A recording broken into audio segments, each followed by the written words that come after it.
इतनी बड़ी घटना, एक ही परिवार का 6 व्यक्ति, इसको सोसाइटी किस रूप में लेती है हमको समझ में नहीं आता। एक निर्भया हुआ था तो दिल्ली की सरकार बदल गई, एक निर्भया, और अब 80% निर्भया दिल्ली में हो रहा है। दिल्ली में बलात्कार के घटना में जा रहा हूं। कल भी मैं समस्तीपुर से जीभ काट दिए गए, इंटरनल पार्ट काट दिया गया। यह घटना, इसको इतने सस्ते में, इतने हल्के में गवर्नमेंट के द्वारा, सरकार, ना तो नरेंद्र मोदी जी ने एक ट्वीट किया, बम ब्लास्ट हुए थे भागलपुर में तो सबने ट्वीट कर दिया था जिसमें घर ढह गए थे। ना तो नीतीश जी ने ट्वीट किया, ना तो तेजस्वी जी ने ट्वीट किया, ना किसी को ट्वीट करने की फुर्सत हुई। यह आत्महत्या नहीं है, यह मर्डर है, मर्डर। यहाँ एमपी एमएलए आकर के बोलेंगे, कोई भी आदमी आएगा बोल देगा आत्महत्या है, मैं क्या करूंगा, ये आत्महत्या है क्या? आपको 4 गुना पैसा आपको मिल गई, जो पैसा आपसे लिया आपको 4 गुना दे दिया।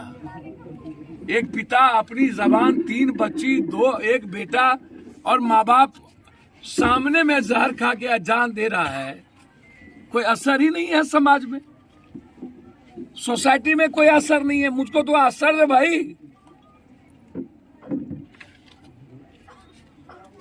और कह दीजिएगा जैसी करनी वैसी भोगनी, या भाग यार किस्मत।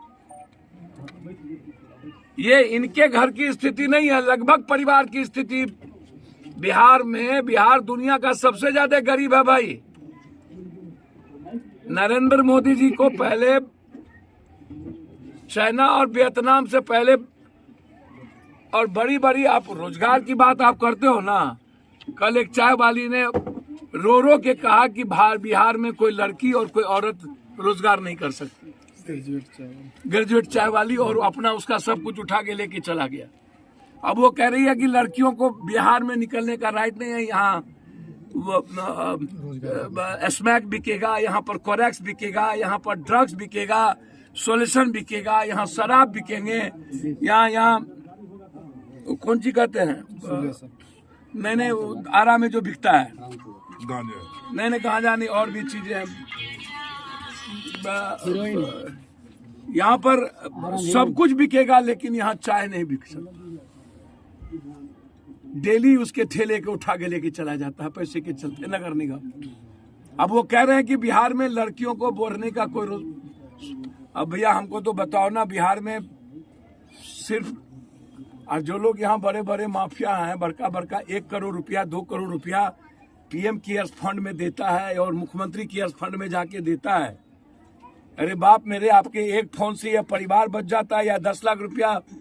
हमको तो जानकारी में कोई, तो अब यदि कोई जानकारी हिंदुस्तान में पप्पू यादव को हुई है या होती है, यदि मैं 34 करोड़ रुपया कोरोना में मैं हर घर पहुंचा सकता हूं, तो एक परिवार को मरने देने की कोई संभावना इस जन्म में क्या 7 जन्म में नहीं हो सकता?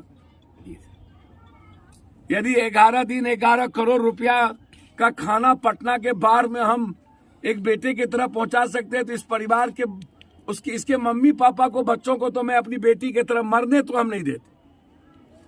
लेकिन सवाल है, यहाँ तो सुनते हैं बड़ा बड़ा पहाड़ माफिया, गिट्टी माफिया, बालू माफिया है, ढेर पैसा है, और पैसे के बदौलत ही यहाँ पर एमएलए एमपी लोग एमएलसी बनते हैं। तो ऐसे लोगों को आप यहाँ पर माथा पर, सर पर उठा के रखते हैं आप लोग, क्योंकि कौन जात का पहलवान है। अभी तो पहलवाने का ना लड़ा था मोकामा में, 56 किसका, 57 किसका, 46 किसका। इस जात का बड़का पहलवान कौन है, उसी को वोट दे दो। माने बिहार में अब लीडर विचारधारा की वोट नहीं है। बिहार में या तो 56 का वोट है, या नहीं तो किसी जात को जोड़ लो। इनको मरने दो, इनको छोड़ दो, इनका कोई जात नहीं है। पता नहीं कौन मरवाड़ी है कि कौन कास्ट है, आई डोंट नो। क्योंकि इनका वोट पॉलिटिशियन से या सोसाइटी नफरत क्यों नहीं करती है? और पॉलिटिशियन को सोसाइटी क्यों, अब इतनी बड़ी घटना के बाद उनके पिताजी ने अंतिम में मरने के पहले बयान दिया कि अमुक अमुक आदमी ने किस तरीके से 3 गुना पैसा दे दिए, लगातार अमुक आदमी टुन्ना सिंह, मुन्ना सिंह, कौन सिंह हमें टॉर्चर कर रहे थे। अरे भैया डिमांड करो ना, इन लोगों की गिरफ्तारी हो, इन लोगों पर 302 का मुकदमा हो। इंटेंशन क्या था, परिस्थितियां क्या थी मरने की, इंटेंशन कौन था, किसने इनको प्रोवोक किया, किसने इतना तंग किया कि इनके 6 आदमी को मरने पर मजबूर होना पड़ा। और उसके बाद ये लगातार बयान दे रहे हैं, लगातार ये परिस्थितियां हैं, और बयान देने के बाद आप किससे पूछने जा रहे हो? आप उसके कॉल डिटेल को क्यों नहीं ले रहे हो? उसके सीसीटीवी फुटेज क्यों नहीं निकाल रहे हो? इनके पापा के, इनकी सिस्टर का, इनके भाई का कॉल डिटेल, किससे किससे बातचीत हुई, किसका फोन आता था, इनके दुकान पर कौन जाते थे? खुद पापा ने इनको बोल दिया 3-4 आदमी के चलते।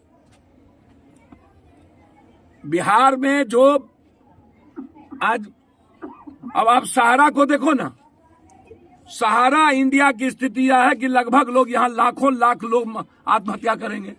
सहारा इंडिया को प्रोटेक्ट कौन कर रहा है? जितने नॉन बैंकिंग बैंक हैं, प्राइवेट बैंक, और उसके बाद जितना सूद लगाने वाला नवादा में, नालंदा में या किसी शहर में है, ये प्राइवेट है और वसूला जाता है गुंडा के द्वारा। 10 गुंडा टैक्स होता है और इस पर सरकार बिल्कुल फ्रीडम है, थाना इसको प्रोटेक्ट करती है।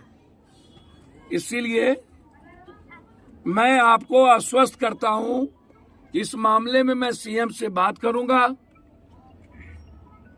उसके मोबाइल के बयान पर उस पर एफआईआर लॉन्च होनी चाहिए। ये आत्महत्या नहीं है, ये हत्या है।